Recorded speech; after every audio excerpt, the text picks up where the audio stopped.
force with two lives come together. Sometimes for good, sometimes evil.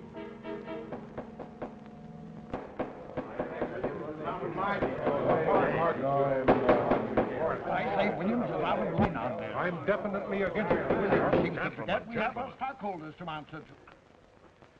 Phone Mrs. Williams, Della. Tell her to be ready in about an hour, and I'll pick her up. Yes, you phone San Rafael and see if those papers are on the way over from the executive. Yes, Will.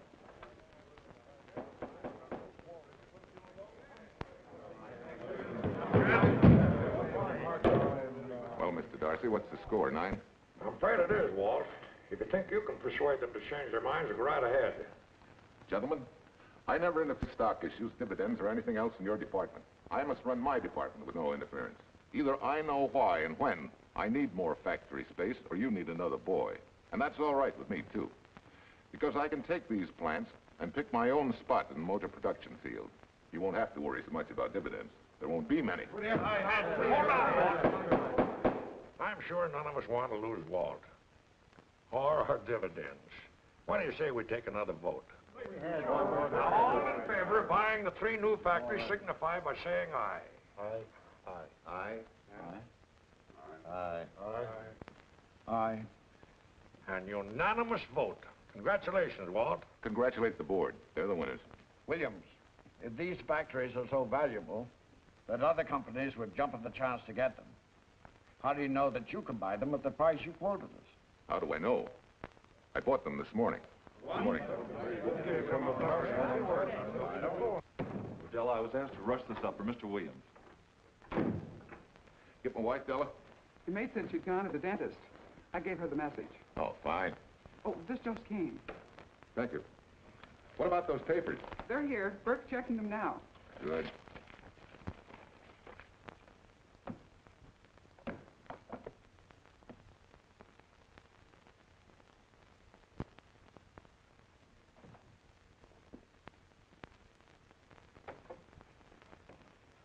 Congratulations, Walt.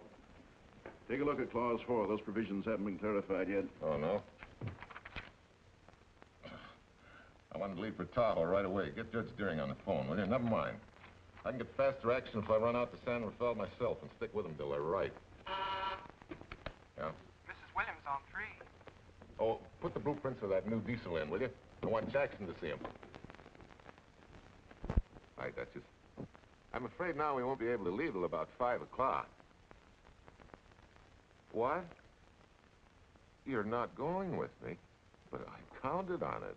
But I thought as soon as Dr. Harris took care of whatever it was, I'd feel better. I don't. Stupid thing still aches, and I certainly wouldn't be a very desirable driving companion.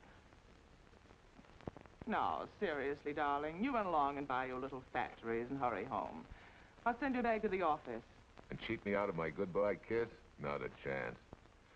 I've got to drive over to San Rafael. I'll stop on the way. Love me? Bye, dear.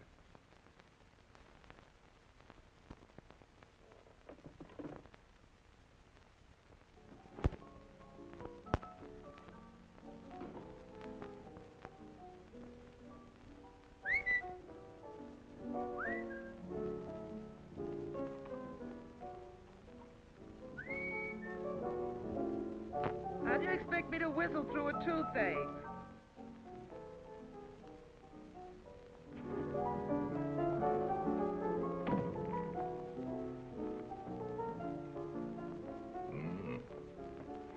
Nothing in the whole world smells as sweet as you do, Duchess.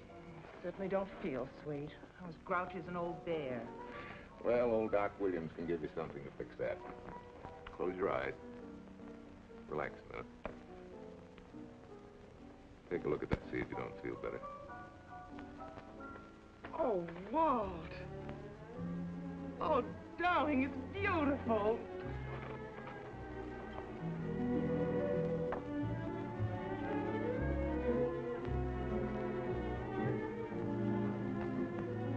Not bad. Not bad at all. You know, to quote my wife, I like monograms on things. It shows they belong to me, unquote. When did your wife say such a thing, Mr. Williams? About 6 years ago, when I married her. She gave me the first monogrammed shirts I ever owned. Those were the words on the card. I still have it. I certainly hope your board of directors never discovers what a softy you are. They won't, don't worry. I have only one vulnerable spot. What really happened this morning? All I got out of Della was that you stalked out of the office with blood in your eye, back in no time with canary feathers in your mouth. Oh, I clipped those birds' wings, but short. No one's gonna vote me down, sweet. Not when I know I'm right. Mm-hmm. But how did you convince the board of that so quickly? With subtle hints and easy persuasion. Like this. Either I get what I want, or you get yourself another boy. And that's all right with me, too. But... Walter! What a clumsy ox. I'm sorry, Duchess. Oh, please, sweet, don't be so upset. Oh, if you could have seen your face. Oh, don't bother, dear. Sue Lynn will take care of that. Not exactly a good prescription for nerves, huh? You know, you're wrong, Dr. Williams. The way I feel now, a good catnap will probably make a new woman out of me. And if it's not going to make you too late... Yes? Well, I'm sure that by 5 o'clock I'll... Swell. I'll run over to San Rafael and get things ironed out and be back for you by 5. On the nose. Darling, wait. That's perfectly silly. I'll take a taxi cab and meet you in Sausalito. There's a drugstore on a corner opposite the square. I'll be there at 5 o'clock and we can go straight on up to Tahoe. That'll save you all that late afternoon traffic and all that time it'll take to come and pick me up. Smart woman, my wife. Thinks of everything. Where's your bag, honey? Oh, Sue Lynn still has some things to press for me. Sure you don't mind taking a taxi? Very sure. Sweet dreams, Duchess. See you at 5. Better get going. Bye, honey.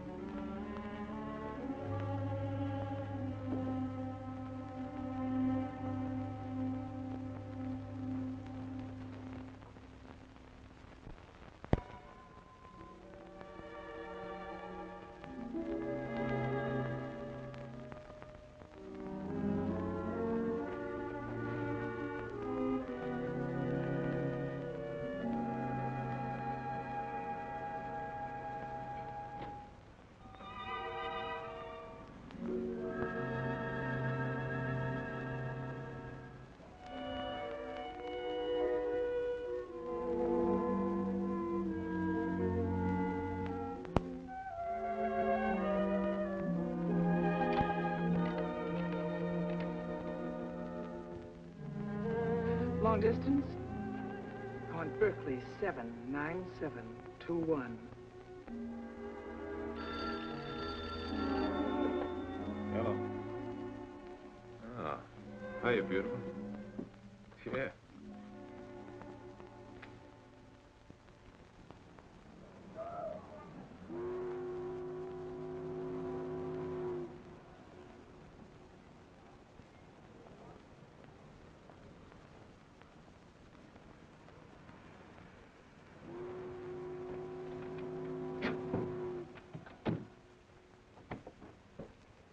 Here.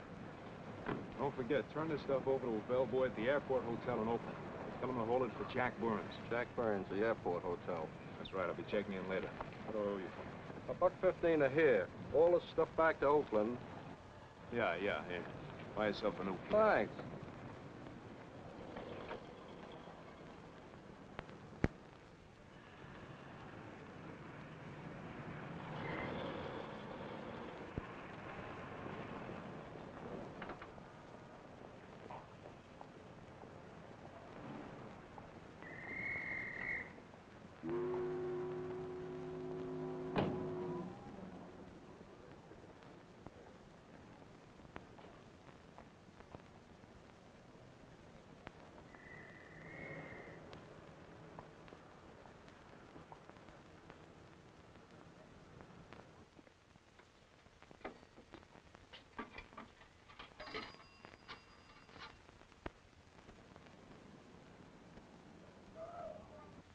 Hey, where's that new woman who was going to meet me? It's after 5 o'clock. Oh, gee, I was so sure you were going to be okay. Maybe you better get yourself another dentist, huh? Of course I understand, honey, of course. Just to prove it to you, I'm coming right on home. No, You really mustn't, darling. I'm going to be perfectly all right, really. And besides... Besides what? Well, I've done something you're not going to like. You remember Aunt Margaret back in Illinois? You mean the old gal in Evanston? I'm way ahead of you. How much? Well, it isn't money this time. It's another relative. Her favorite nephew, Jim Torrance. All of a sudden, right out of the blue, just after you left, he telephoned me from Berkeley. Okay, Judge, I'll see him when I get back. Well, you don't understand, dear. You're going to see him right away. What? Well, all he seemed to want was to be able to get back to Illinois, so I... So you buy him a ticket. That's easy. Well, it isn't. I offered to, but he got huffy and said he didn't want any handouts, and... Well, without thinking, I told him we'd pick him up and give him a lift as far as Denver. I won't say I'm scared for you, but where do I find this guy? Well, he should be there right now. I told him to be on the lookout for a cream-colored roadster, just in case we failed to recognize one another after all these years. Oh, darling, you're such a lamb. You sure you forgive me? What do you think? Well, I'd better run along, or Cousin Jim might get nervous. Take it easy, sweet, and miss me, will you? I do already. Don't drive fast. And please take care of yourself. Softy. Bye.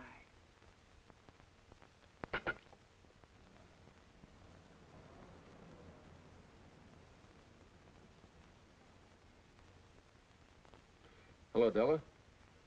Yeah, Mrs. Williams wasn't able to go with me. Now, while I'm gone, you see that she gets her roses every morning. That's right. But this time, on all the cards, put love from Softy. Yeah, S-O-F-T-Y.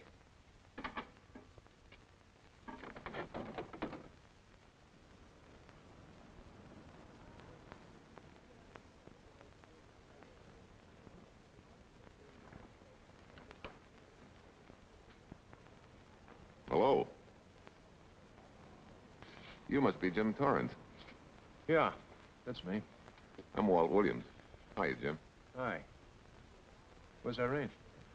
Oh, she's a little under the weather at the last minute. Worse luck. Oh, that's too bad. I was hoping I'd see her. Yeah, I'm disappointed, too. Where's your luggage? Oh, I'm wearing it. Less trouble that way.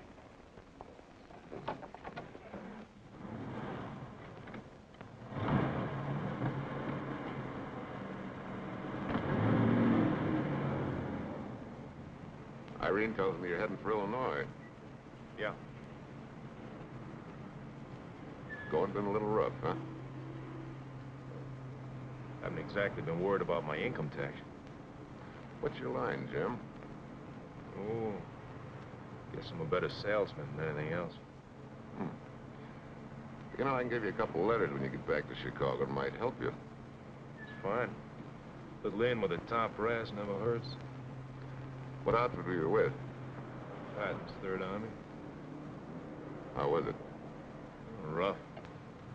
Except for the time in Italy. I kind of liked it there. Patton's outfit never got to Italy.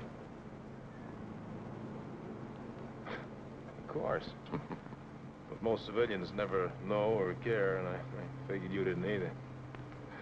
Well, I fooled you that time.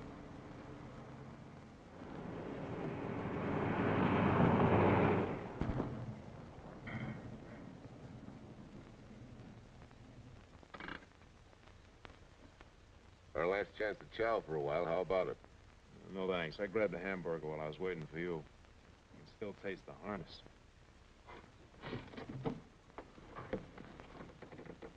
Sure you won't change your mind? No, I'm gonna grab a little shut-eye.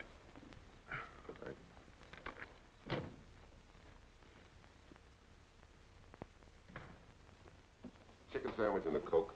Warm chicken sandwich. Chicken sandwich coming up.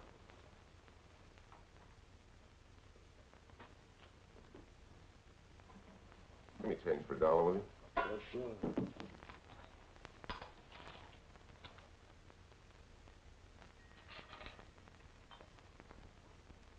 Thanks.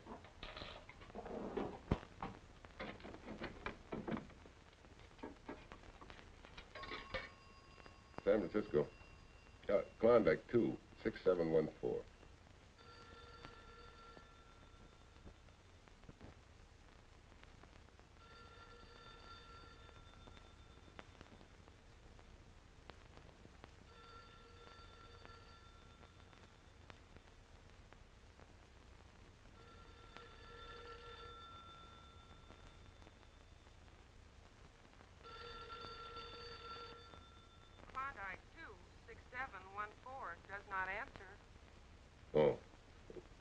We'll try Sutter 1, 2599, please.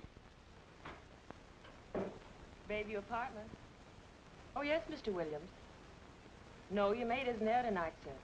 Well, she said Mrs. Williams was taking something to make her sleep and wasn't to be disturbed. But perhaps... No, don't disturb her. Just leave a message that I won't forget about a certain problem. Mm-hmm. I think I have it, sir. You want her to forget all about a certain problem. Softy. Is that S-O-F-T-Y, sir?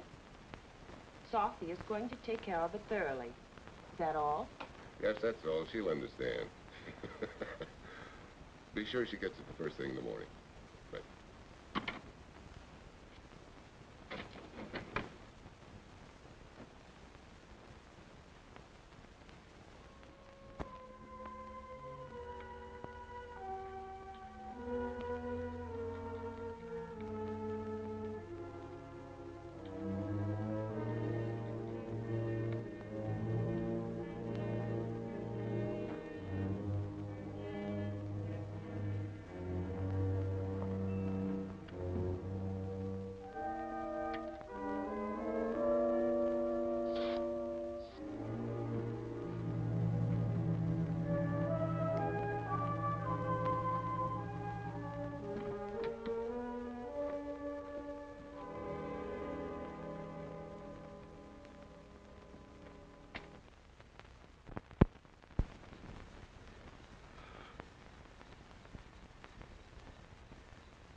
Oh, hi.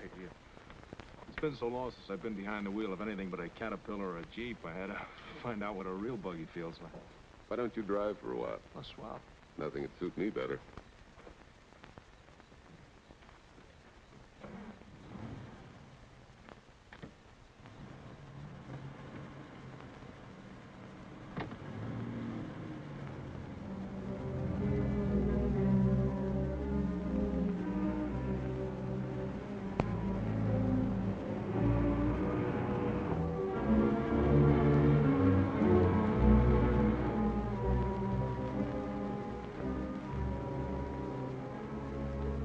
Tell me, Irene still got that little scar on her cheek?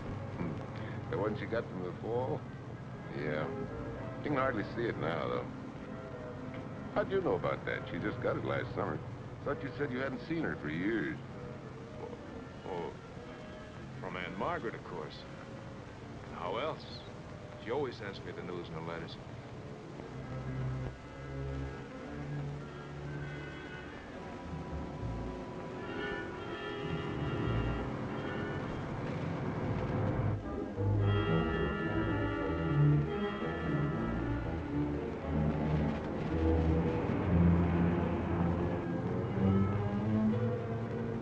Sure, Aunt Margaret will be pretty happy to see you. Irene says you're the favorite nephew. Afraid my lovely cousin was just giving me a build-up for your benefit. You don't know Irene. Maybe not.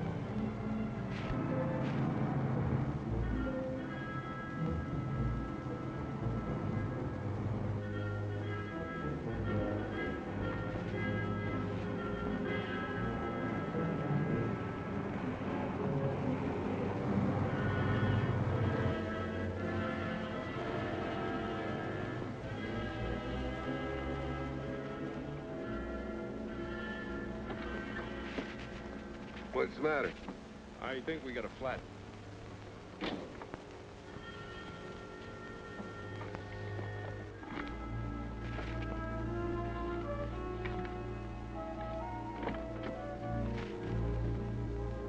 Yeah, flat as a flounder. Well, let's get to work. Hey, look out there, young fella. It's quite a drop.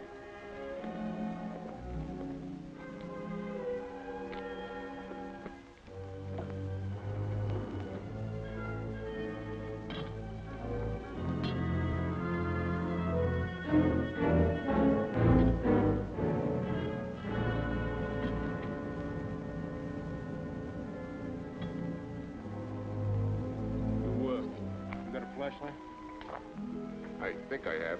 Get the jack. I'll take a look.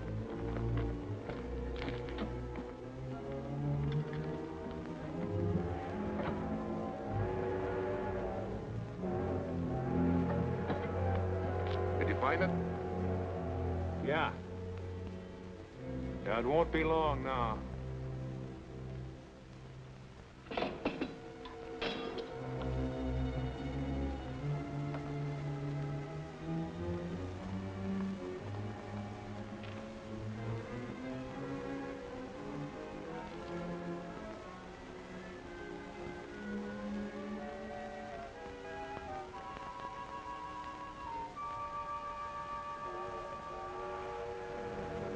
Come on, let's get going. Wait a minute. Did one of your cufflinks fall out? Huh? Something dropped. I heard it fall right down there at your feet. Oh. You must have rolled under the car.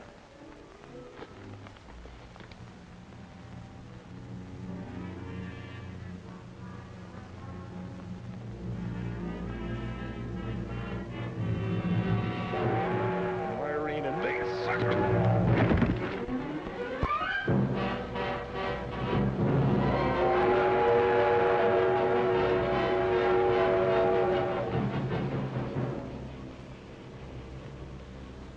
Hello?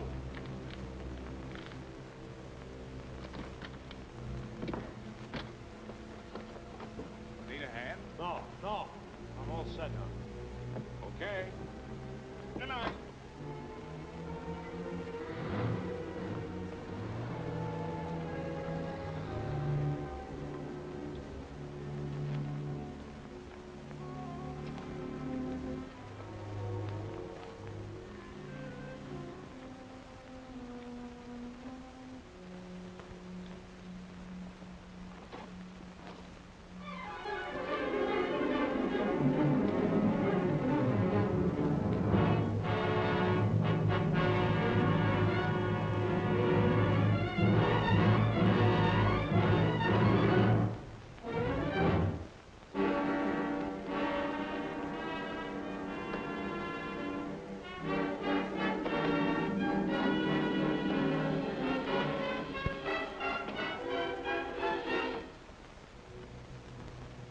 Keys.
That guy must be crazy.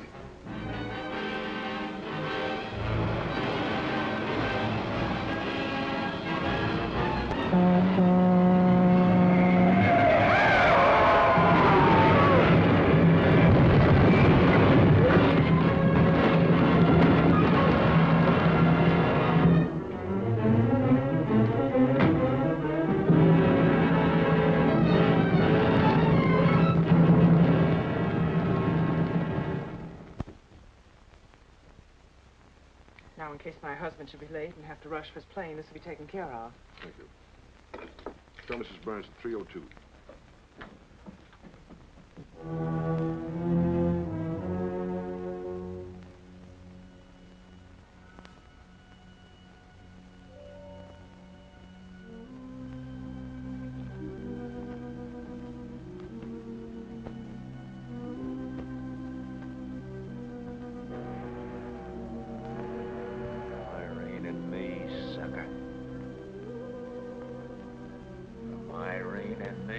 Take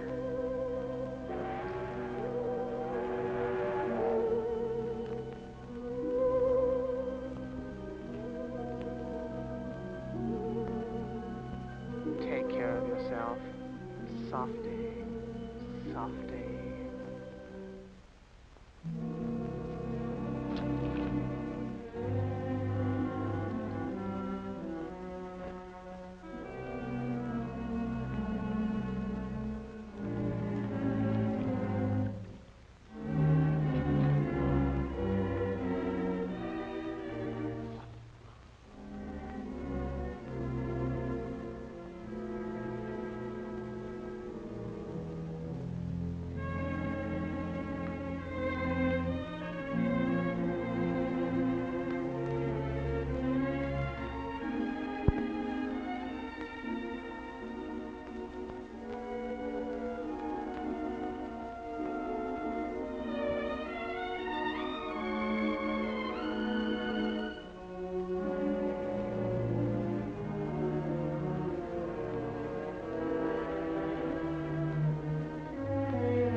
Young lady, Excuse me.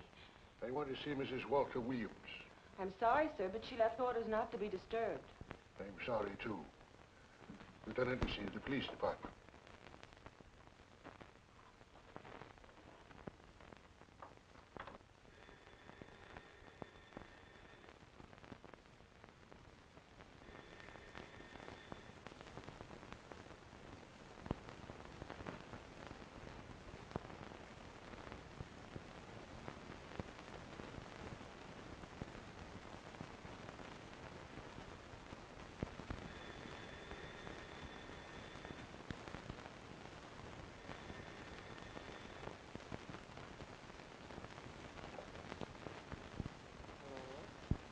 I left orders not to be disturbed. See. Ask her to come up.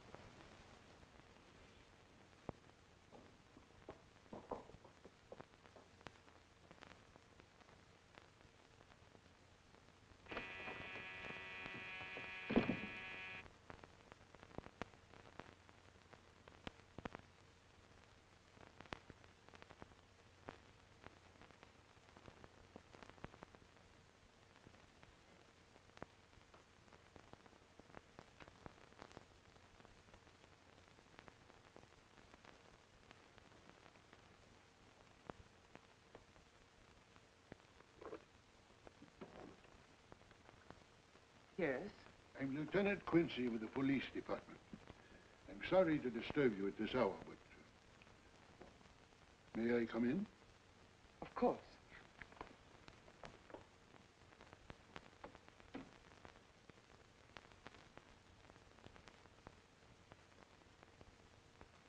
Well, Lieutenant? Did your husband go on a motor trip late this afternoon? Why, yes, he went to Denver on business. Why? Was he driving a packet roadster? Yes. Is anything wrong? I'm afraid there is. Won't you sit down? Has something happened to my husband? Yes, Mrs. Williams. He's dead, isn't he? Yes. Oh, Walt, I knew something like this would happen. I begged him time and again not to pick up hitchhikers. But it wasn't a hitchhiker, Mrs. Williams. It was just an accident. He ran into a truck, a gasoline truck. You mean there was fire? He must have been driving pretty fast. I don't think he felt anything after the crash.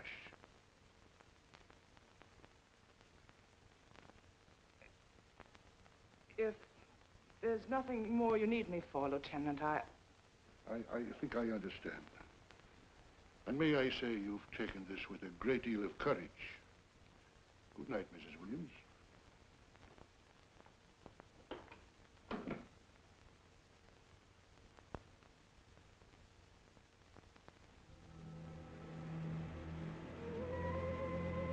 take care of yourself. Softly. From Irene and me. Softly.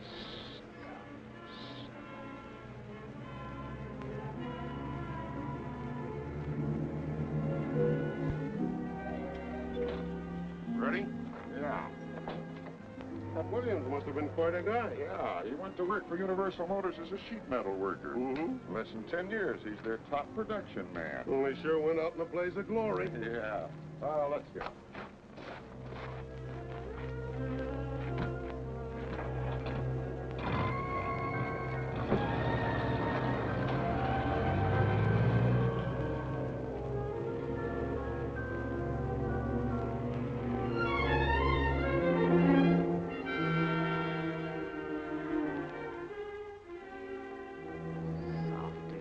From Irene and me. Sucker. Sucker. Sucker.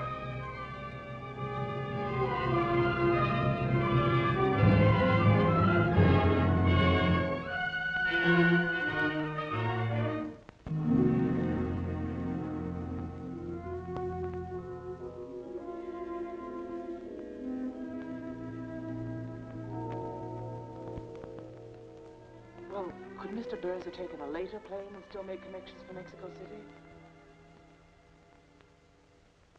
I see. Thank you. Yes? Here's some telegrams for Tai Tai. Just put them under the door, Sulin.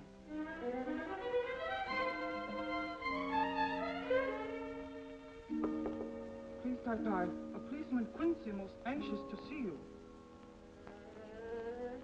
Ask him to wait, Sulin.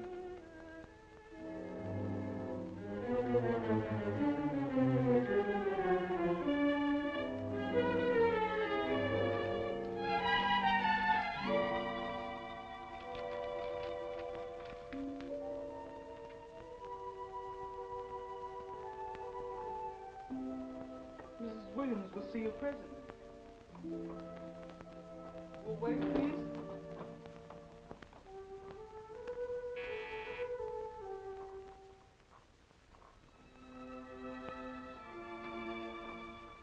Flowers from Mrs. Walter Williams. Thank you.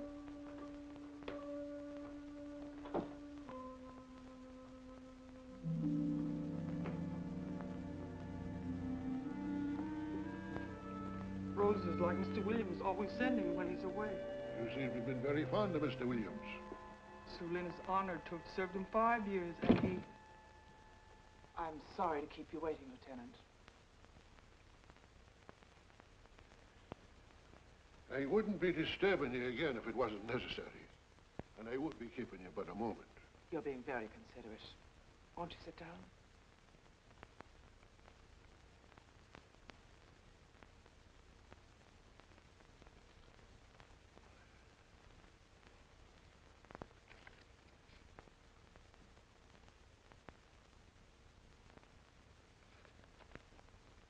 Everyone's been most thoughtful. And why shouldn't they be? Forgive me. I'm all right now. What was it, Lieutenant? The state police would like to have some information. They found some wavy skid marks for quite a distance on the road, as if the car had been out of control when it crashed. Tell me, was Mr. Williams a reckless driver? Why, no, he was a fast driver, but certainly not reckless. Well, was he a heavy drinker? Quite the contrary. But what about his health? Could he have had a heart attack and lost consciousness before the accident? Why, no, he was in perfect health, but he'd been working much too hard lately and was overtired. Perhaps he fell asleep at the wheel last night. Oh, poor darling. If only I'd been able to go with him last night, he might still be alive. Well, maybe so and maybe not. You mustn't blame yourself, Mrs. Williams. Fate plays an important part in these matters. Your handkerchief.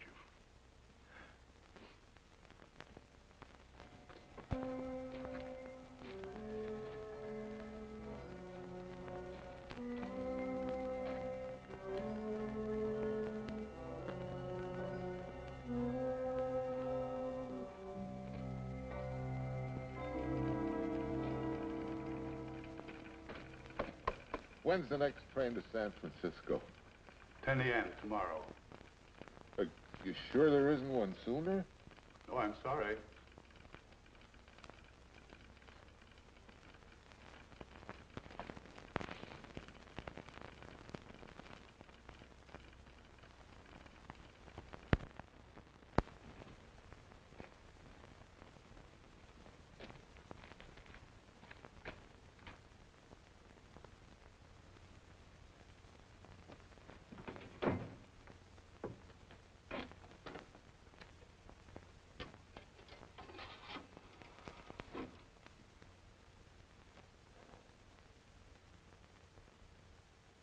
We have a circuit now, sir. Evanston. Calling Mrs. Margaret Hubbard's residence in Evanston. One moment, please.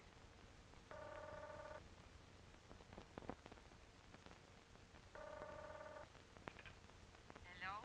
Mrs. Margaret Hubbard? Yes? Who's this? Long distance. I have a call for Mr. James Torrance. Who? Mr. James Torrance. He's her nephew, Jim Torrance. The call is for your nephew, Jim Torrance. I haven't any nephew, and I don't know any Jim Torrance. Sir, Mrs. Hubbard says she doesn't know what...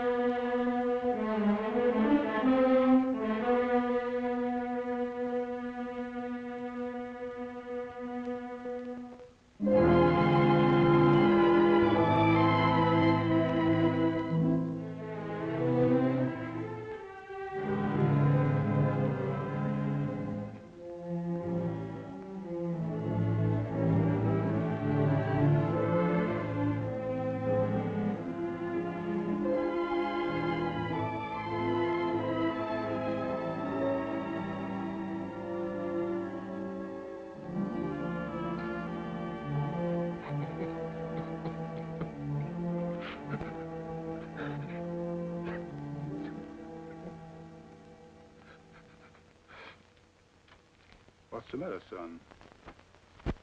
Looks like you need a doctor. Doctor? I can't leave the station, but old Doc Venter's just across the road there. Yeah. Doctor? Think you can make it? Yeah. I'll make it.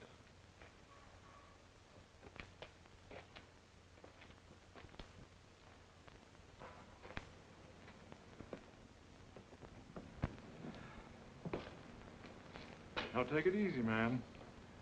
There's some concussion there. You've got to watch your step for a while. Yeah.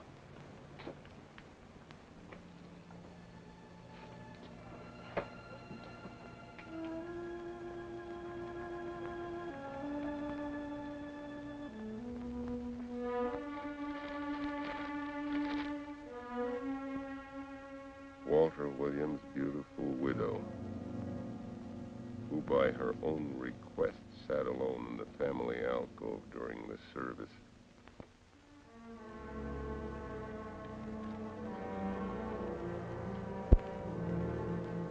Smart. Someone might have caught her licking her chops.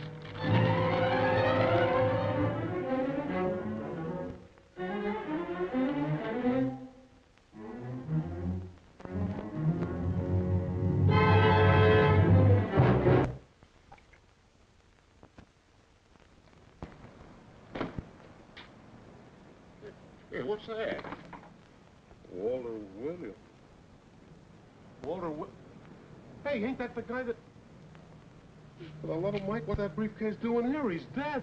They did him a dirty trick if he ain't. Hey, now wait a minute. Don't touch it. We better turn it over to the police.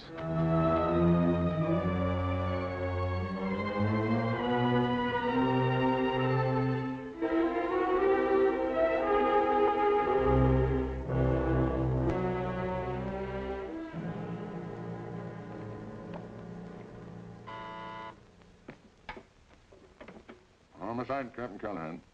Oh, yes, Chief. The Duke just came in from Washington. The fingerprints are those of a James Torrance. Yeah, I'm putting Quincy on it. Right. This sort of opens up a new can of peas on the Williams accident. There's the FBI reporting the guy. Playing with the lady's affection seems to come natural with him. All you got to do, Quincy, is find him. Yes, that's all I got to do. Last known whereabouts of Jim Torrance was in a moving van somewhere between Sacramento and Points East. Yeah, wait a minute. Last known address, care of his sister, Mrs. Joseph Rossetti. Irving Apartments, Berkeley. Well, what are you waiting for, Quincy? Let's go. Torrance leave any forwarding address? No, he said he was going to send it to me. Sorry to trouble you. Oh, Lieutenant, if you should happen to hear from him, will you let me know? There's an unpaid telephone bill and a bundle of laundry. Laundry? Let's have a look.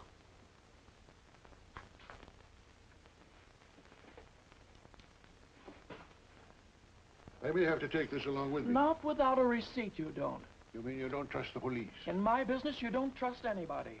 Mine, too. Holy St. Valentine's Day. Look, he had the same thing on his shirts, too.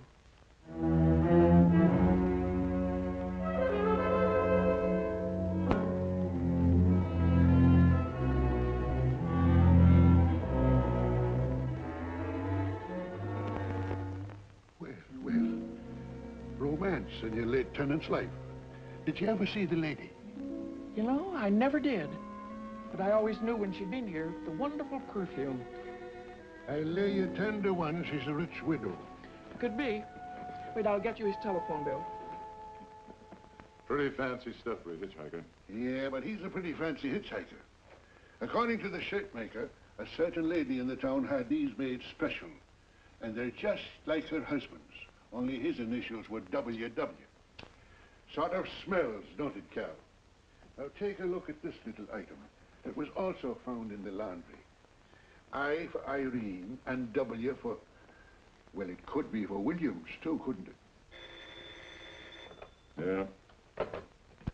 Homicide, Callahan speaking. Hello? Oh, hello, Fitz. Hello. What news? Oh? Any luck? Both days, huh? Swell. Have it typed up and sign it. This report of Fritz will be a nice little topper for this pile. His checkup shows calls from Torrance's phone to Williams's private number, and a flock of them going the other way, including one on the 7th and several on the 8th. The 8th, since you've forgotten, is the date of Walt Williams' accidental death. Well, that ought to be enough to get an indictment out of the grand jury. Go pick her up. I'd like to play a long shot first. It might give us 2 for 1. Well, take them one at a time. A bird in the hand is not going to lead us to its mate. I'd like to give the lady a little more rope. Well, Thanks. I thought you'd agree.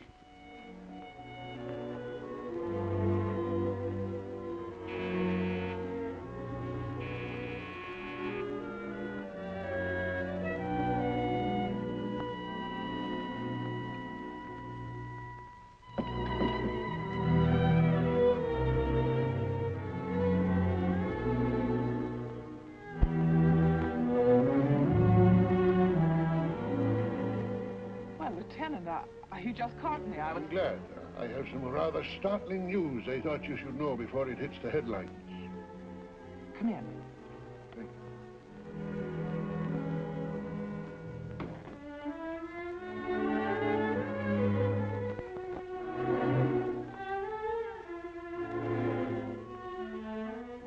Sit down, won't you, Lieutenant? Thank you. I'm very anxious to hear about news. It seems that your first hunch, remember, that a hitchhiker was responsible for your husband's death? Well, Mrs. Williams, you may have been right. Why, I don't understand.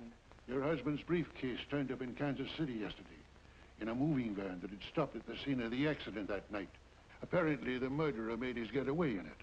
That explains the wavy skid marks that made us suspect your husband was ill or unconscious at the time of the crash. Yes, I suppose it does. And by now, the man is probably out of the country and never will be found. Don't you worry, Mrs. Williams.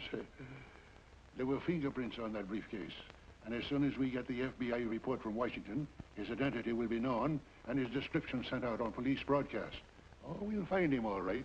But just now we're keeping things quiet so the murderer will feel safe until we are ready to close in on him. Yes, I can see the wisdom of that. Yes, I thought you would understand and cooperate. As soon as we know his name, it is possible that you might recognize it as someone with a motive. There's that possibility. You know I'll do everything I can to help. I'm sure of it. Now I'll run along. You'll hear from me. I'll let myself out. Don't bother. And don't worry. Good day.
$1.35.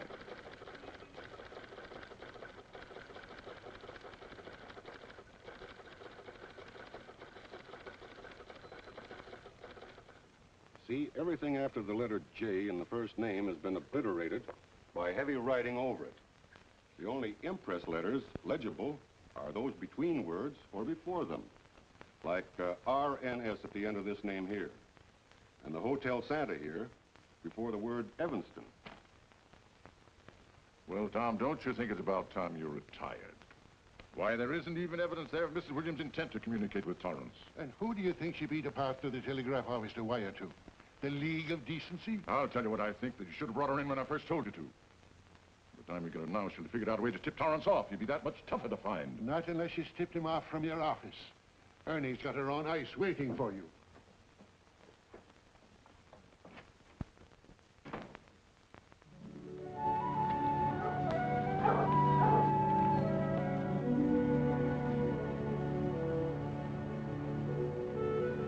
Pretty good, huh? Fastest growing little town in Idaho.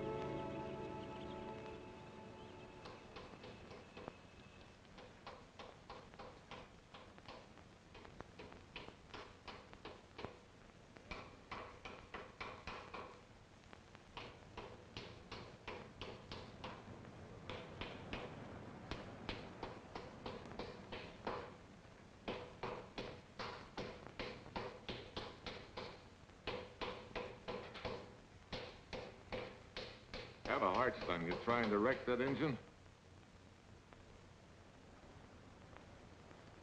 Oh. Sure.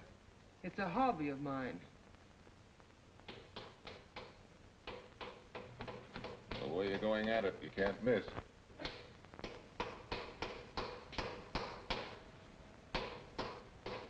Here.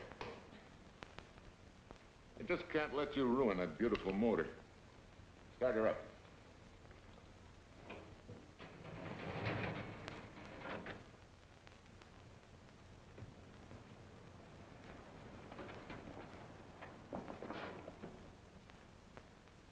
Okay, start her up.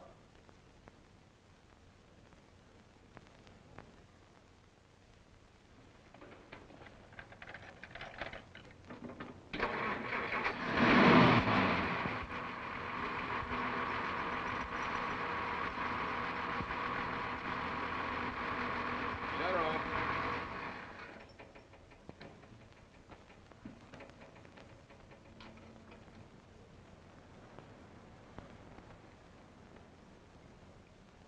You're certainly not a mechanic by trade. Hands like that. Maybe it's a hobby of mine.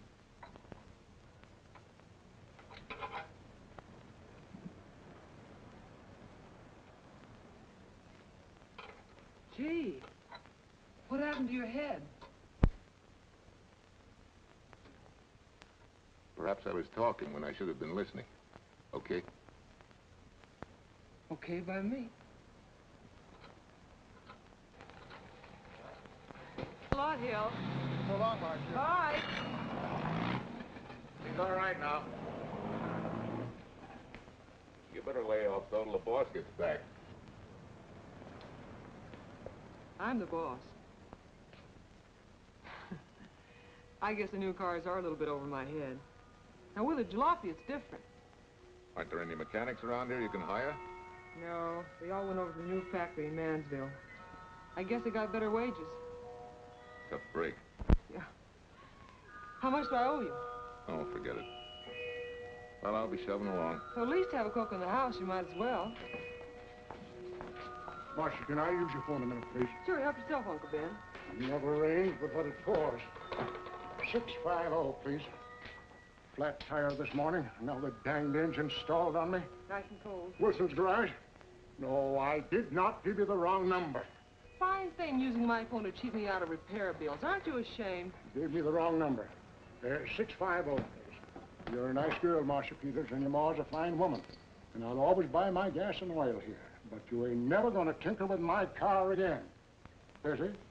Busy. Always busy. Hey, we're not so busy. Would you like to do another good deed and give Uncle Ben a hand? Why not? Where is your car, mister? Maybe I can help you. Well, are you a good mechanic? Very good. And very reasonable. Well, just what you need, girl. Better hire him. It's an idea, Uncle Ben. Come on. Thanks for the Coke. Sure.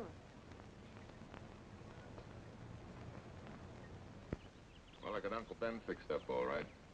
Nothing but a sticky carburetor valve. Bye. I hope he paid you. What for? It only took a minute. You're certainly not money conscious, stranger. There. This is no kind of work for a girl. Well, somebody has to do it if I want to stay in business. And I want to.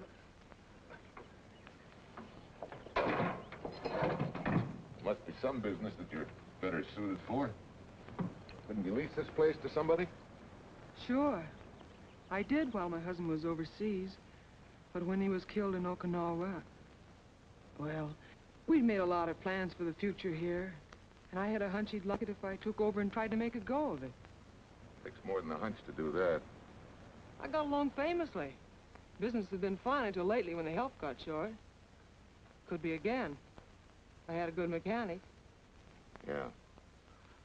You sure need one, all right. Well, for Pete's sake, say yes or no. Do you want the job or don't you? You mean you'd hire me without knowing anything about me? You can repair automobiles. What else do I need to know? except your name. Well?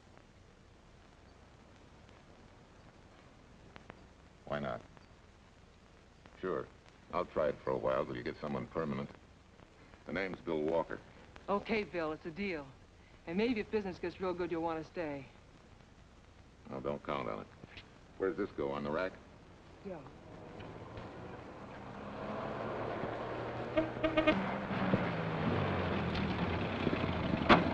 Marcia! Marcia! It happened! It's a boy, 8.5 pounds. Pair of shoulders like a prize fighter. Well, congratulations, Papa. How's Dave? Ah, perfect. Everything perfect. Gotta get down to the store and tell the gang. Almost forgot. Oh, gee, thanks, Dad. I'm sorry, I won't have enough for the gang.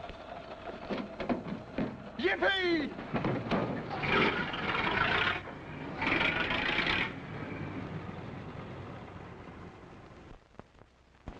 Maybe you can use this token from the slightly delirious new father.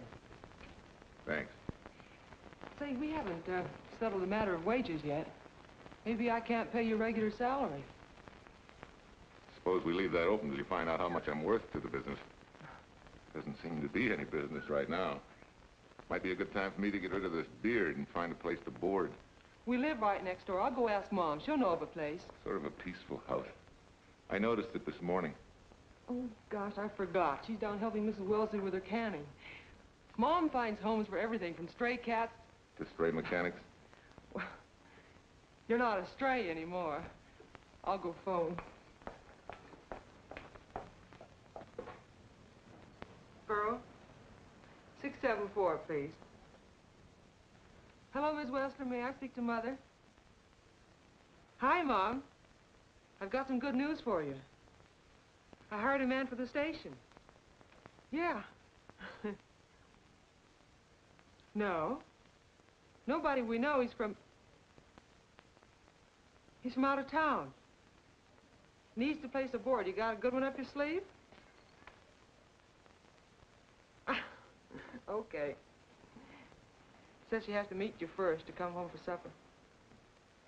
Huh? And do you like apple or cherry pie? Cherry. Cherry it is, Mom. See you later. Oh, now I gotta get rid of this.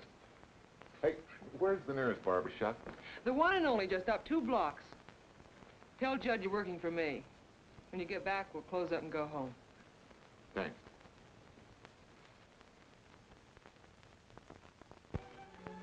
Oh, that's real nice. You must have had a good bringing up, young man. Thank you for the young man. We thank thee, O Lord, for thy bounty, and ask thy blessing on this food, and on the new friend who shares it with us. I hope you're good and hungry, Mr. Walker. Who wouldn't be? And Marcia, she eats like a sparrow, with all the hard work she does. May I have your plate, please? Well, she can start taking it easy now. Boss, the help. Thank you. She never takes anything easy. Has to put her whole heart and soul into everything she does. Well, now that you're through with me, Mom, how about Bill? Have you thought of a place for him to stay? Well, why can't he stay right here? We have a spare bedroom going to waste. And I think you like my cooking. Like it? That's very kind of you, Mrs. King, but it seems an imposition. Imposition, nothing. That's good business. I can get back what I pay you in board and room. Well, Marcia, what a thing to say. If you'd like to stay, we'd like to have you. We have some more vegetables. Mrs. King, you have a boarder. May I have a biscuit, please? Oh, excuse me.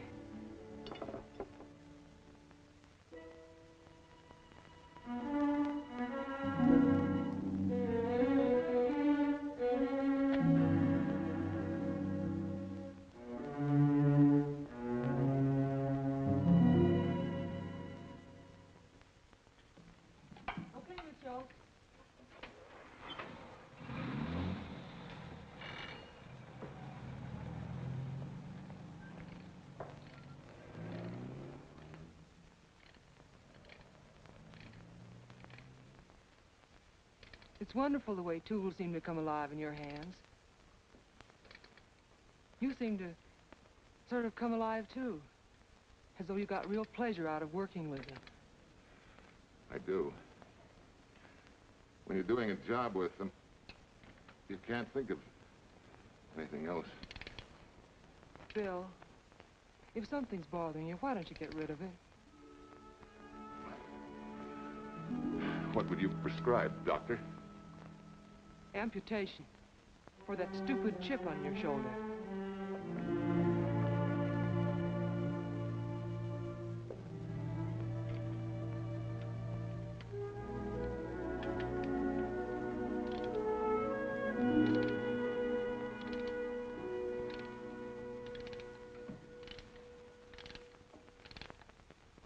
What you need is a ring job. Save yourself some money. Gee, Bill, with the baby and everything, I just can't afford it now. Oh, we'll take care of that. Hey, boss. How's Ed's credit? Good enough for a ring job? Well, sure, if I can hold Junior as collateral. Oh, not a chance, fella. Never mind her. I'll do it on my own time. Oh, thanks, Bill. Maybe we'll see you tonight, huh?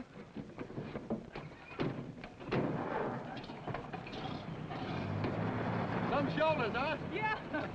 Some father, huh? Bye, Marcia. Bye, Marcia. Bye. Nice kids. Hey, was Ed clowning about their being hard up? No. Things have been pretty tough for him ever since he got out of the service. Fix a car for him, Bill, and only charge you for the labor, okay? Then he gets it for free. I don't rate on knocking that off. Say, we could make it an anniversary present. Anniversary of what? Junior's arrival, and mine, 3 months ago today. Time certainly flies. That was a lucky day when you came to MP service. Your work's been bringing in a lot of business. I'm glad of that. Hated to have fallen down on Mom and you. Say, look, boss, why don't we three celebrate tonight and go to the movies? Ed said he and Jane were going. Well, that lets Mom out. She'll be babysitting. I'd love to go, Bill. I haven't been in ages. Here's your opportunity. Go to work.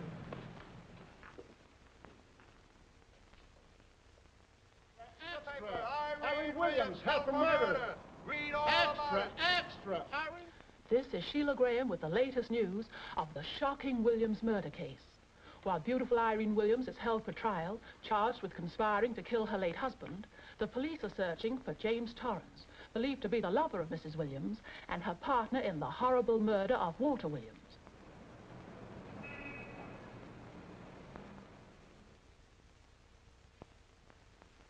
If I'm handling your case, my dear Mrs. Williams, I want 1/3 of everything you get.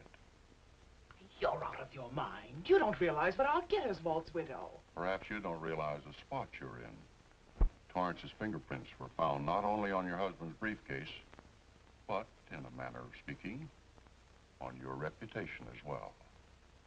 There's a detective named Quincy, a very smart cookie. He isn't exactly for you. Frankly, Mr. Warner, I'm beginning to wonder if my attorney is for me.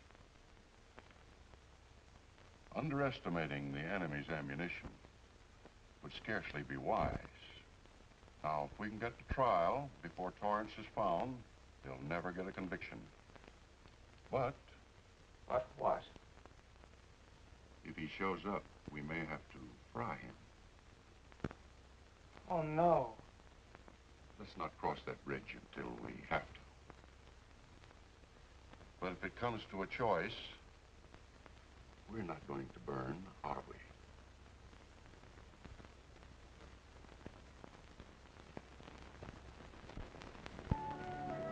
Aren't you the chatterbox this afternoon? What about this afternoon?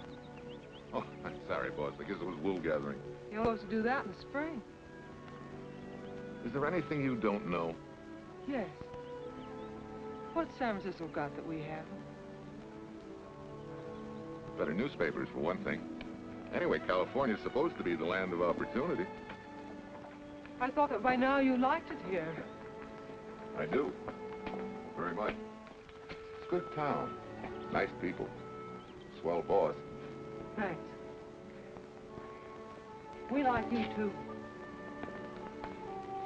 No fooling, Bill. You'd be surprised how many people ask questions about you. What kind of questions?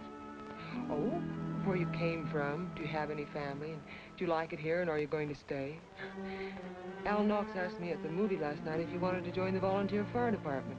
Just interested, friendly things. I suppose it is natural for people to wonder about a stranger who moves into their community, like I did. You know, I've been thinking, maybe it wasn't such a good idea, you and I going to the movies last night. It's all right being seen in the station and here with Mom, but... You get used to that in a town this size. They're always trying to marry people off. You just ignore it, and after a while they forget about it. I'll go get cleaned up for supper.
Tell you how many years this Sunday takes me back. Did you always fall asleep during the sermon? I wasn't asleep, Mrs. Peters. I merely closed my eyes to concentrate. Oh, so that's what you call it. I had to nudge you to stop you from nodding. Quiet. You're disturbing my reminiscent mood. Even smells the same. Could be the same bees buzzing in the same clover. As they say, you can take the boy out of the country, but... A rolling stone gathers no moss. It has to stop rolling sometime, doesn't it, Bill?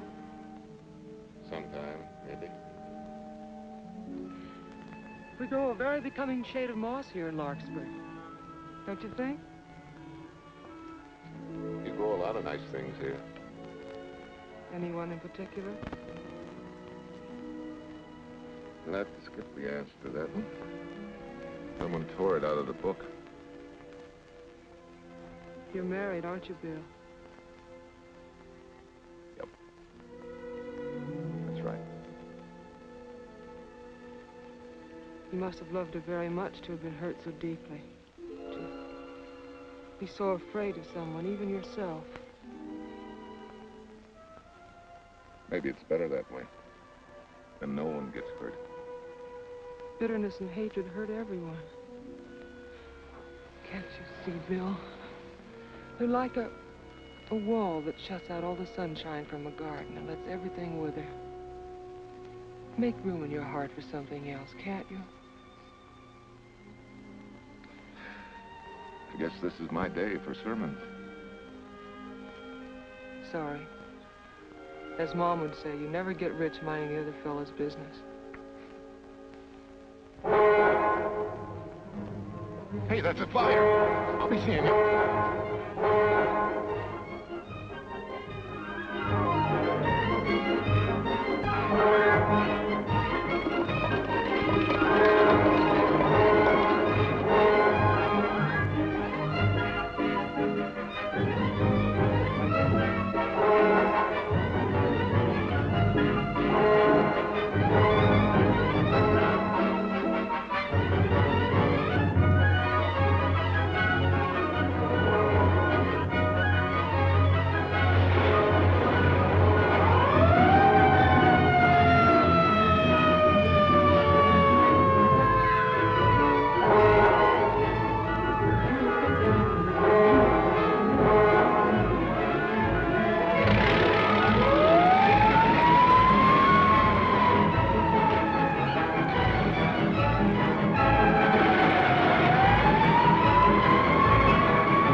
Leslie sent a couple of jars of peaches.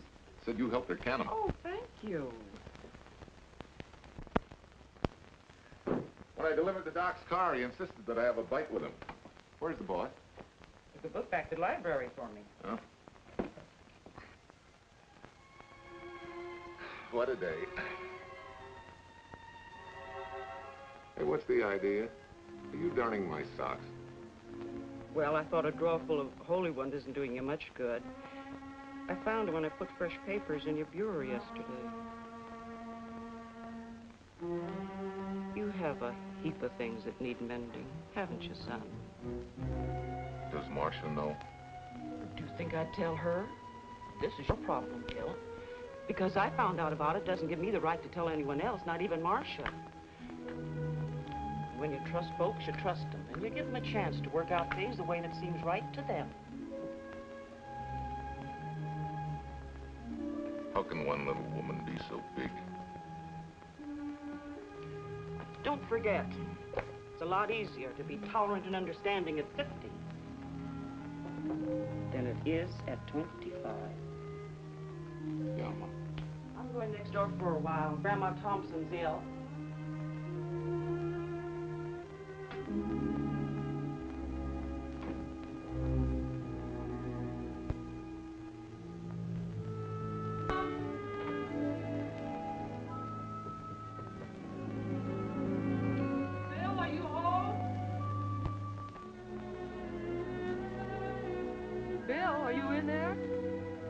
Yeah?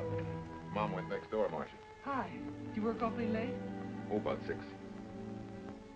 Anything wrong? Come in. I want to tell you something. I'm checking out. Has something happened? No, just... I'm doing what I should have done a long time ago. Moving along. But why, Bill? My name isn't even Bill. There isn't any Bill Walker. I'm Walter Williams. The late Walter Williams. Walter Williams? I don't understand. You may not even after I've told you, but at least you'll know the whole story. Sit down, please.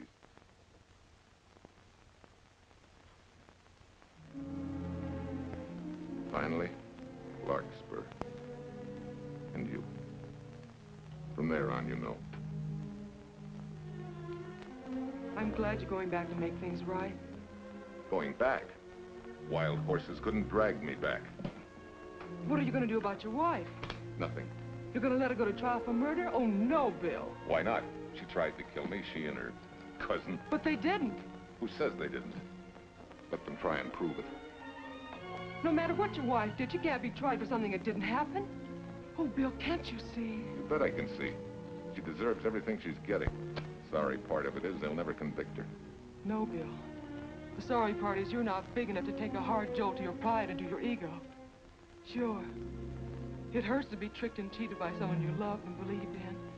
But that doesn't give you the right to take justice into your own hands, to trample on the hearts of others and walk out on life. A barren, frustrated boyhood. A marriage to a woman who accepted my love, yet despised me so thoroughly she resorted to murder. I'll never think of our moments together without nausea. I feel stripped bare, degraded.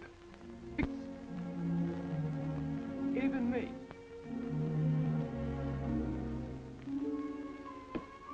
Oh, Bill, please. Don't destroy the one chance we have for happiness. We haven't got a chance. Doing the right thing never works out. I know. In this world, you turn the other cheek and you get hit with a lug wrench. Forgive me, boss. Try and forgive me.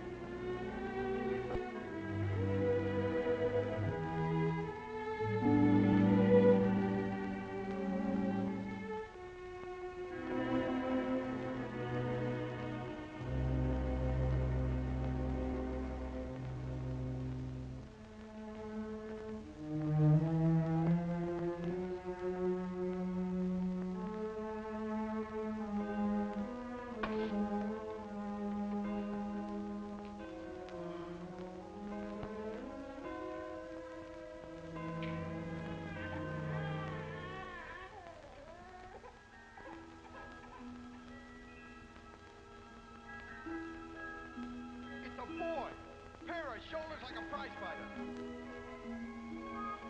You know, I hate to tell you how many years this Sunday takes me back. You have a heap of things that need mending, haven't you, son?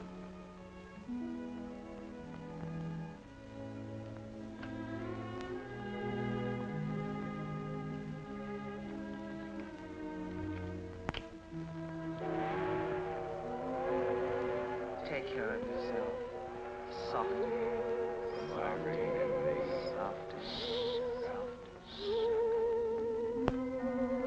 You're not big enough to take a hard jolt to your pride and to your ego. Sure. It hurts to be tricked and cheated by someone you loved and believed in. But that doesn't give you the right to take justice into your own hands. Trample on the hearts of others and walk out on life. Oh, Bill, please. Don't destroy the one chance we have for happiness.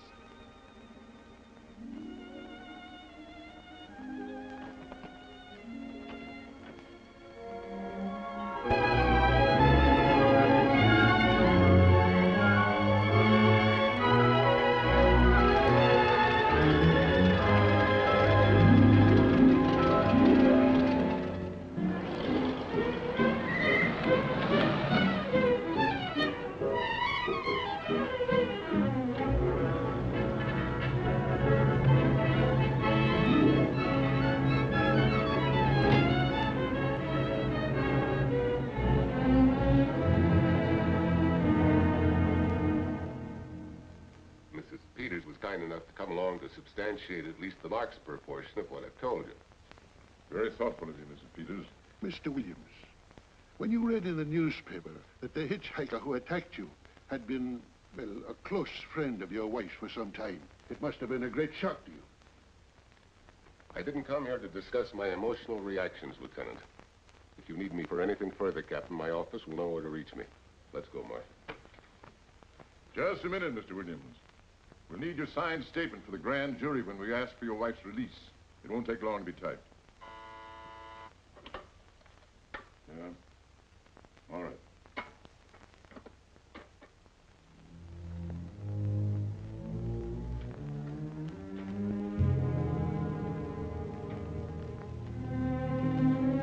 Come in.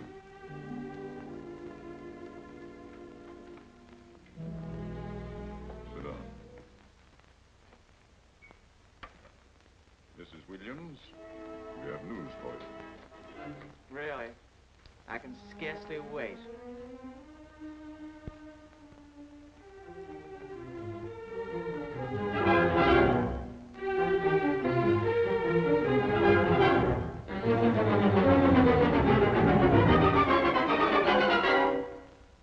Seems it was Torrance who was in the car when it crashed.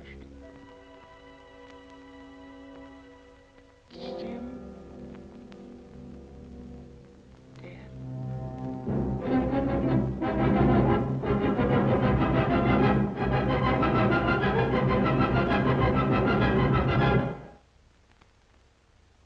You did it. You killed him. No. He tried to kill me. Thought he had. And he ran into the truck. It was an accident. An accident? You wait all these months to tell this story. You let me rot in this filthy jail. Wait a minute. You let everybody believe you're dead. Pretty convenient, wasn't it? A dead man can't be tried for murder. Mr. Williams, perhaps your wife would understand better if you would explain to her about the amnesia. Amnesia? Oh, don't tell me you believe he had amnesia. Where's he been all this time, just wandering around in a daze? Tells us he's been in Larkspur, a little town in Idaho, working as a mechanic in a service station. Run by Mrs. Peters here.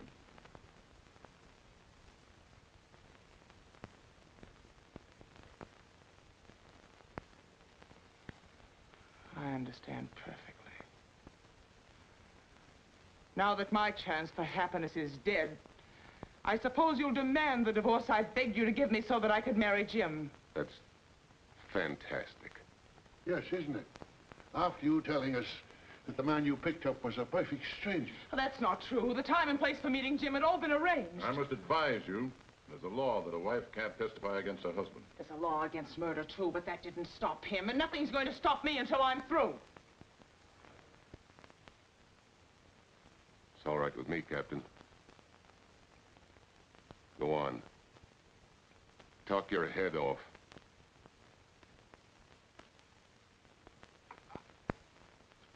I was to have gone with him to Denver. He insisted on it, although I was quite ill. Several hours before we were to leave, he came home. There was a violent scene. He threatened to kill me unless I agreed to give up Jim. And I wish he had. This is incredible. Not one word that she has said is true. Then you've nothing to worry about. Mrs. Williams, was there a witness to the threats you mentioned? No. Unless the maid overheard. She was in the apartment. In fact, she picked up the pieces of the vase that he threw at me. Where is she now? I don't know.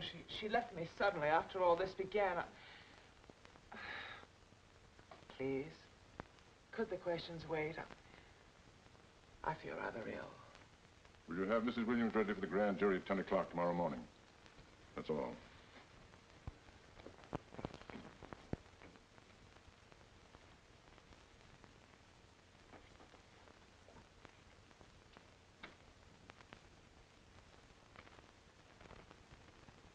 We're going to hold you too, Williams.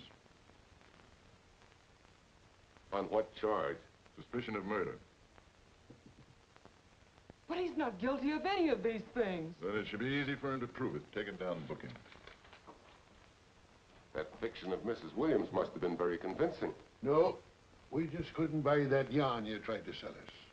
Let's go.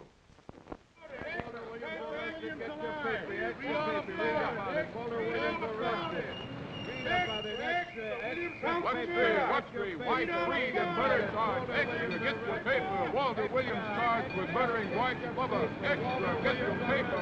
Irene Williams goes free. Husband held. Extra, get your paper. White, Reed, and murder charge. Walter Williams charged with murdering White Bubba. And Daly's going to cover Williams' office. Okay, boys, hop to it. I want all I can get by 10 a.m. tomorrow for the grand jury. Okay, Chief. Oh, Tom, don't miss a bit. Dig up everything you can on Williams and the Peters dame. You sort of believed Irene Williams' story, didn't you, Vern? She made better sense than he did. Well, sure, she's a better liar than he is. Don't forget, I went all through her grieving widowhood with her. She's a bad customer. Well, that's for the grand jury to decide, and Williams insisted on letting her talk. So it's his funeral. Funeral, all right. Especially with that yarn he told. But murder's out of character for him. There's a few pieces missing somewhere. There might be in Idaho, if it's not too much out of character for you to get going. You're going to miss me, Cal, when I retire next year. Maybe I'll join Private Eye and solve your cases for you. Miss Williams? Thanks. Sort of deal from the bottom here, don't you? Sorry, Williams. Okay, Williams.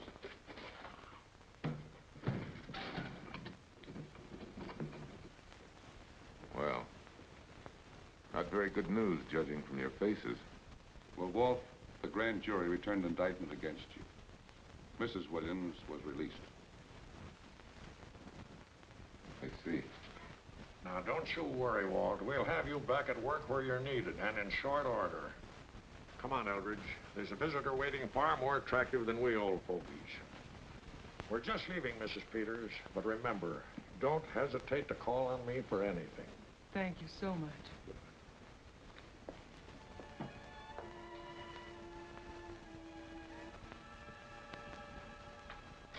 Hi, boss. Bill, what have I done to you? If it weren't for me, you wouldn't be here. If it weren't for you, I wouldn't be. I came back here because I wanted to believe in the things you do. I still do, no matter what happened. Will you do something for me? Go back home, where I know you'll be taken care of. Not a chance. You'll have to think up a better reason than that to get rid of me. I'm a big girl now. I've just been to Larkspur, Williams, where I found these newspaper clippings. Of course, some of them are 3 months old, but you seem to treasure them, so I brought him along. So? I don't think they exactly substantiate your claim of amnesia.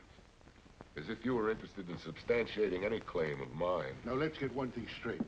Most people, when they get in a jam, think the police are only interested in the prosecution. Our job is to get the facts, the truth. And the truth never hurt anyone but the fellow that lied.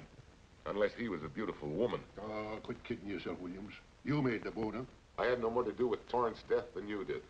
And out of the whole population of Northern California, you just happened to pick up a hitchhiker who happened to be your wife's boyfriend. Ah, have a heart, Williams. I suppose you'll tell the truth when you take the stand, but you better have some mighty conclusive proof if you expect the jury to believe it. Wait, Lieutenant. Bill, we all know you're not guilty, but we're going to need help to prove it, and need it badly. Lieutenant Quincy can't take sides, but if we're right, he has to be on ours. And I have a hunch he wants to be. Why don't you tell him the whole story? All of it, please. I'd like to. Quincy, very much. Guess I should have told the whole truth in the first place. But I wanted to clean this mess up with as little scandal as possible.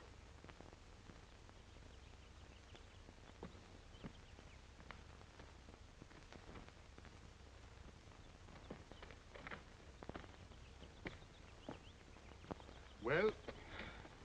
No sign of the lug wrench or anything. My dear Mrs. Peters, will you please stop trying to be a detective? How many times do you think the police have combed this spot for any kind of evidence? Now, be a nice girl. Take Mr. Williams' advice. Go back to Locksburg. What time is it? It's only 4 o'clock. We still have time to go back to town and go on our hunt for Sue Lynn. Now, look here, young woman.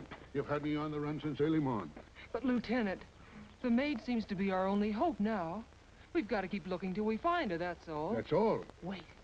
She was naturalized, wasn't she? Suffering chopsticks. Quincy, you dumb flatfoot. This Sue, what's her name, was Chinese born. If a port of entry was San Francisco, there'd still be a file on her, photo and all. Let's go. Back to town. Immigration.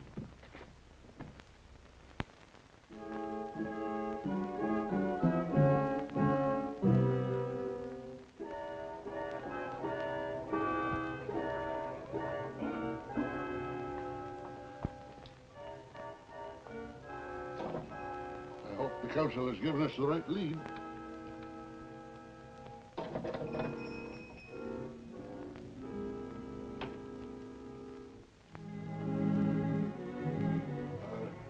You are saying? Understand?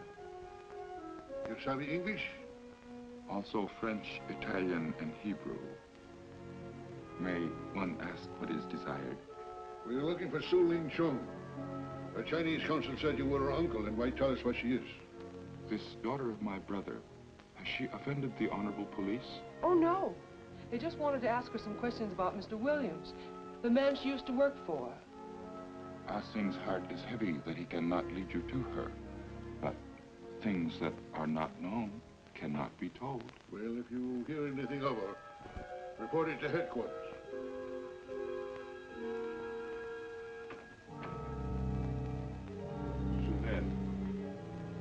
Untruth is not good for soul, and not wisdom when told to policemen. Better for the soul to be kind than to be wise. Su Lin must keep silence to help in this matter.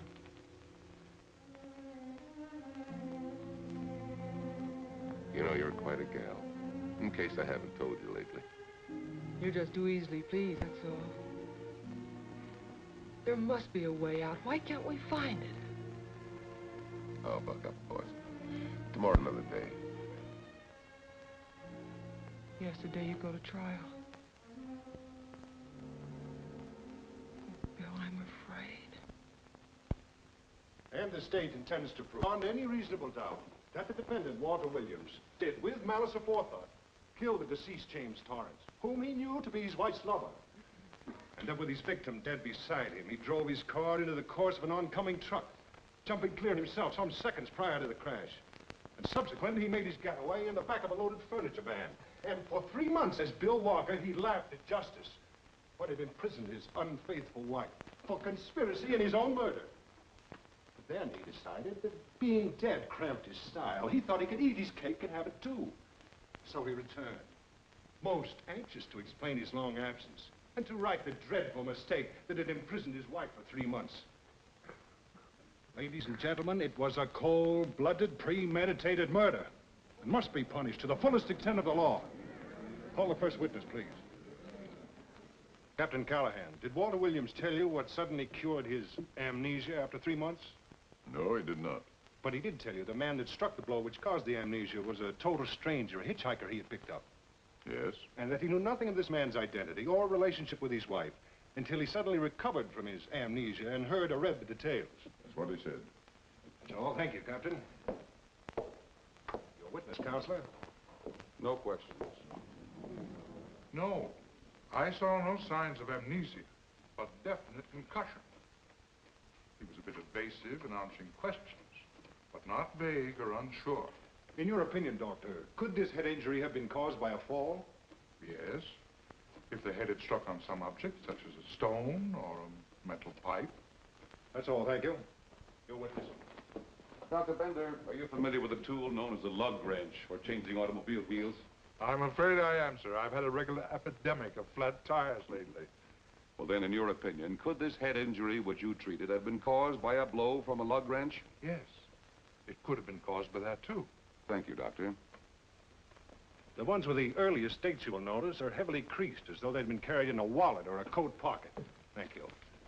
Lieutenant Quincy, will you kindly tell the court where you found these newspaper clippings? In the bedroom occupied by Mr. Williams in Mrs. Peters' home in Larkspur, Idaho. Is this your handwriting, Miss Revere? Yes, sir. And that's the message, at least our record carbon of it. Would you read it to the court, please? June 9th, 8:32 p.m. Message from Mrs. Walter Williams, Penthouse D. Mr. Williams called, said he wants you to forget all about a certain problem, that Softy is going to take care of it thoroughly. Was there any other conversation? Well, I just asked if that was all, and he said, yes, she'll understand, and sort of laughed as if it were a joke and hung up. Some joke killing the wife's boyfriend. That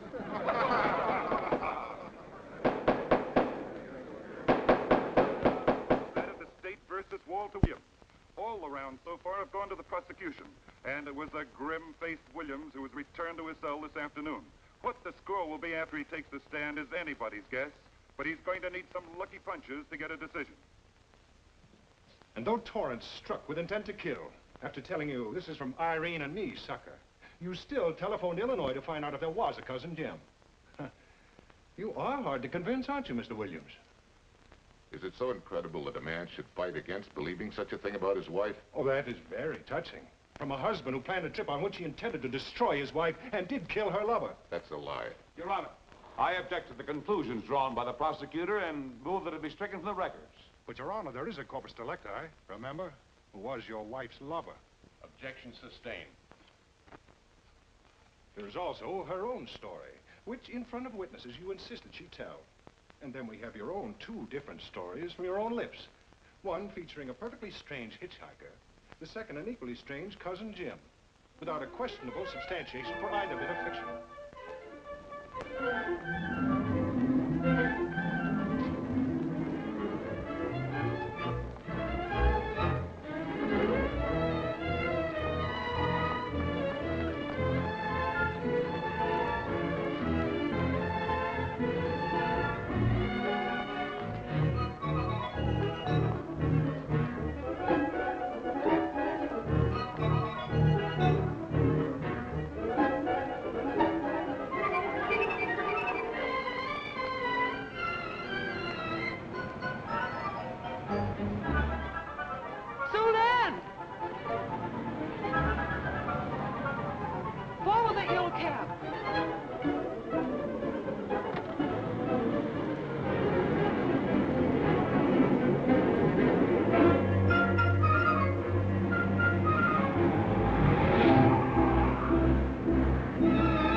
Sing.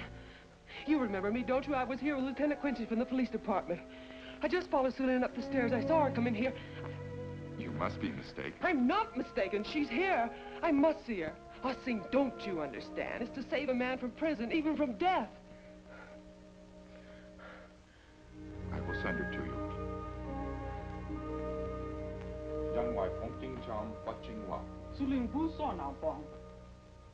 Oh, Sue Lynn, we've been looking for you all these weeks. Mr. Williams needs your help so desperately. I cannot help. You must forget that you found Sue Lynn. Forget it? But you're his only witness. You're the only one that can help. Not as a witness. Only with silence can I repay his great kindness to me and my family in China. Why? For I heard other things. That most unhappy day, from Mrs. Williams' bedroom, his voice very loud and angry. A flower vase broken to pieces. He can explain all that. They do not believe what he's already told. That I heard anything would do harm. Don't you see?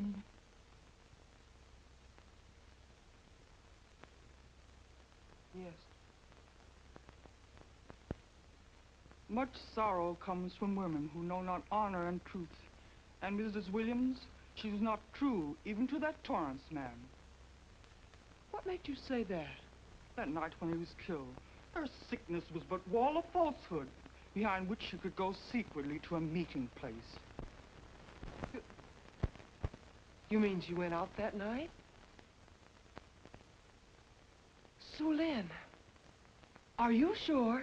Yes, because next morning in her bedroom I found street shoes that had been worn. Her coat on the closet floor with the sleeves turned inside out as though removed hurriedly. And in one pocket, a door key to some hotel. Sue Lynn, that's it. Proof that she and Torrance had planned to meet that night after he killed Mr. Williams. What hotel was it? Oh, I don't remember. The key. What did you do with it? Returned the coat pocket. Come on. We'll get to Lieutenant Quincy. He'll know what to do. And pray, Sue Lynn, every step of the way.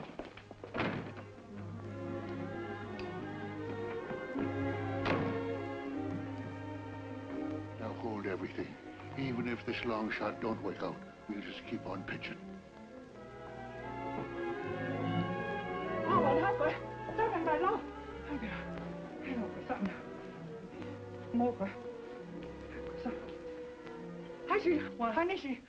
Here it is, yes. Room 302, Airport Hotel, Oakland. Maybe we got our miracle. A special little Chinese one. It is to hope that Sue Lynn was of small help to Mr. Williams. Oh, Sue Lynn. Come on, Copper. Next stop, Oakland. A certain little lady's hotel rendezvous. I was on night duty then, all right, but I sure don't remember a looker like this. Quite a dish, eh? A little too highly seasoned for my digestion, thanks. Lieutenant, just found a couple of cars for room 302 on June 9th. George Baxter, checked out at noon. Mr. and Mrs. J. Burns. Room not slept in. J. Burns. Burns. Look, Quincy. The handwriting on the card is identical to that on the photograph. And here's a little boy, the same thing. The cover-up telegram to Aunt Margaret. Now look at the impressions. J here, and here RNS. J. Burns. That's the name she started a telegram to. Room not slept in. Say, I got that dame pegged now, Lieutenant. She said they'd be out of the room by midnight as her husband was catching a plane.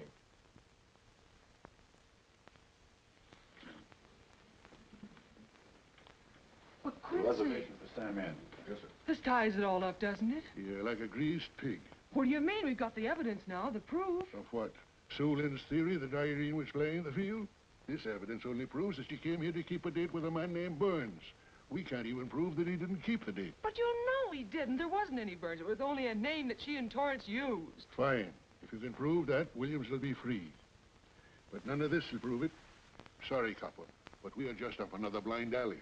Willie? Yes, sir. There's a couple of sample cases from Mr. Sam Andrews came up from the station this morning. Take them to Parlor B right away. Sure, thanks, sir.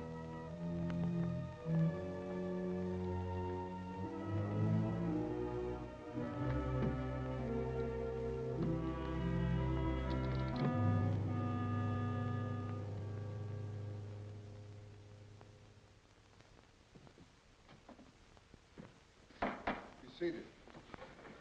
Case of the state versus Walter Williams. Proceed, Mr. Eldridge. Your Honor, we will call Mrs. Irene Williams. Take a stand, Mrs. Williams.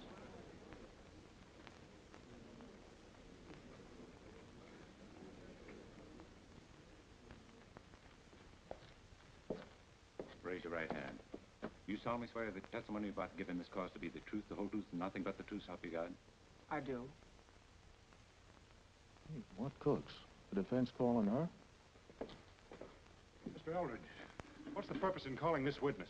Merely for purpose of identifying handwriting.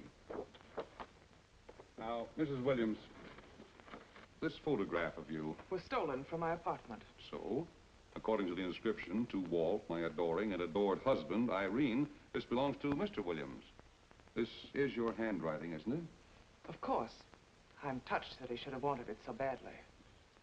And this telegram, addressed to Mrs. Margaret Hubbard, is that also your handwriting? It is.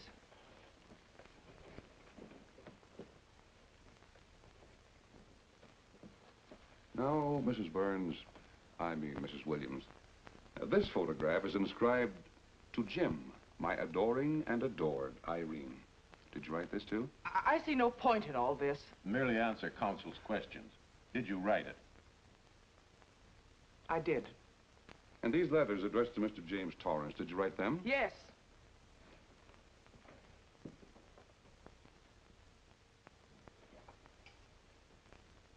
And this monogrammed garment, a gift from you to Mr. Torrance? Why must I be tortured again by all this? I never made any secret of my love for Jim Torrance. That's why he's dead. Your love for Jim Torrance. Yet on the very night he was killed, you had a rendezvous with a man named Burns, didn't you?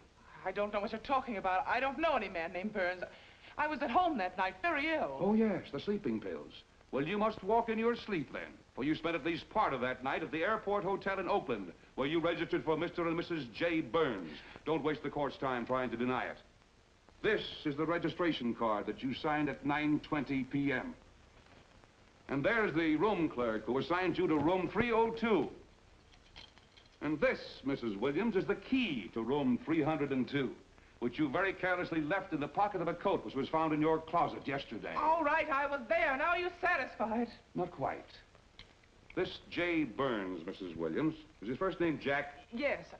Have you been in contact with him lately? No. How long since you've seen or heard from this Jack Burns? Well, I don't know. I don't remember. You bet she doesn't remember, because there isn't any Jack Burns, and there never was.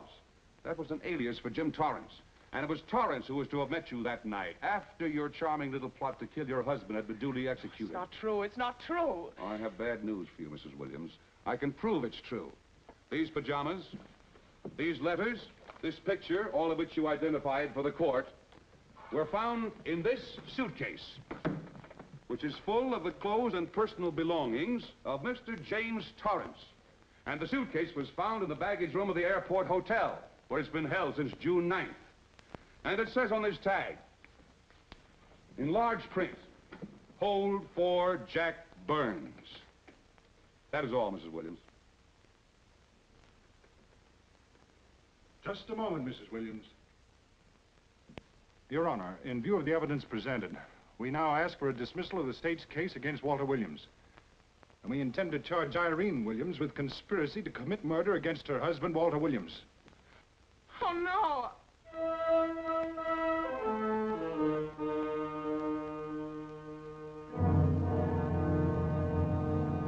The case against Walter Williams dismissed. Court adjourned until 2 o'clock.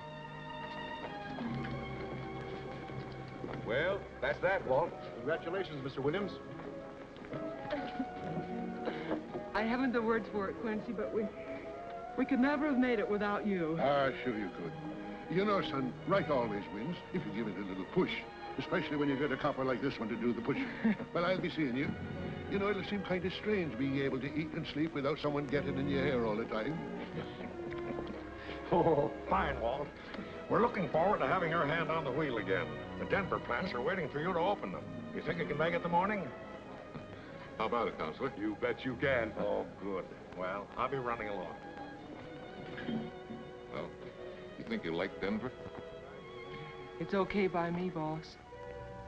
Yes. Impact. The force with which two lives can come together. Sometimes for evil, sometimes for good.